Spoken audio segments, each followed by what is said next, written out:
Giklaro ni Neil Cañedo, ang Regional Director sa Land Transportation Office kon LTO Region 11 nga wala pay memorandum nga gipakanaog ang Central Office kabahin sa planong paggamit sa electronic license kon e-license sa Davao Region. With regards to e-license, we did not receive any formal memo coming from the Central Office with regards to implementation of the electronic license because siguro nag-transpire ni siya it's because of the lack of plastic cards. That's why Assistant Secretary Arturo Tugade opted to communicate with the ICT to enhance or siguro to para kung sa'y magamit. Pero with regards to implementation, wala pa'y klaro. Because for the information of the public, we can still use the paper license in lieu with the plastic. Kaya tungod, as we can see karon, makita nato nga wa magyud ta as nako sa meeting gahapon, wala siya mention. He did not mention about the e-license. Still coordinating with the ICT. Gipasabot sab ni Cañedo sa mga motorista nga wala sila'y angay ikabalaka kung ugaling i-implementan na ang e-license. Una nang nagpahibalo si LTO Chief J.R. Tugade nga nahurot na ang plastic nga lisensya ug padayon pang ginaproseso ang pagprinta ni ini, hinungdan nga e-license ang ilang nakita nga alternatibo. Kaganiha, gisaysay ni Tugade nga ang implementasyon sa e-license subay sa direktiba ni President Ferdinand Bongbong Marcos Jr. nga himuong digital ang mga transaksyon sa gobyerno. With the current license we have, atong papel, wala ang resulti nga dako na ito. So muna, di mag-uol lang nato mga publiko, mga license holder na papel lang doon.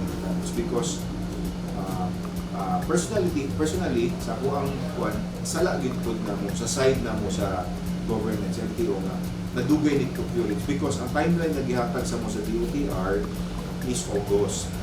August mo nang karon, apil sa meeting na mo is ang ayuson ng mong mga printing machine. It's because complicated man siya. It's because kaning ato ang printing machine, ang contractor ani is dapat nangingon nila 5 years kani guba na. So muna karon nagaguba siya. So karon nangingon ni sa secretary, kondisyonan ninyo ng mga machine niyo, printing machine niyo para kamo abot ang lisensya, wala na tay glitches. So muna siya. So going back kato sa yung worry about electronic license, wala pa ta memorandum na. So nothing to worry about that.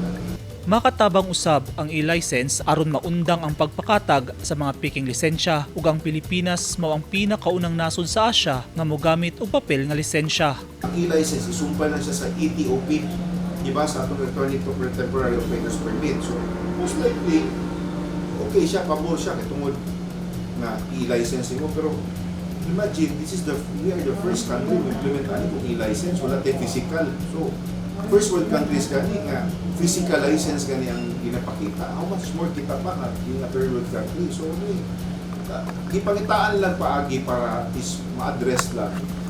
Pero again, emphasize ako, the motorists can use the katong paper license because wa man ta nisulti nga dakpon sila.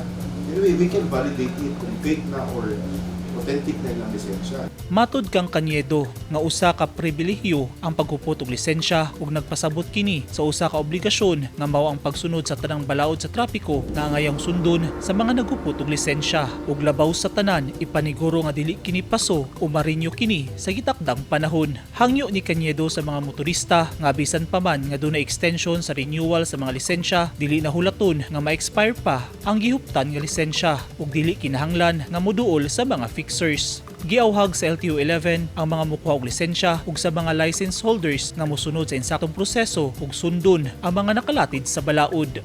Eugene Hinutan, Newsline Philippines, Davao Region. Stay safe.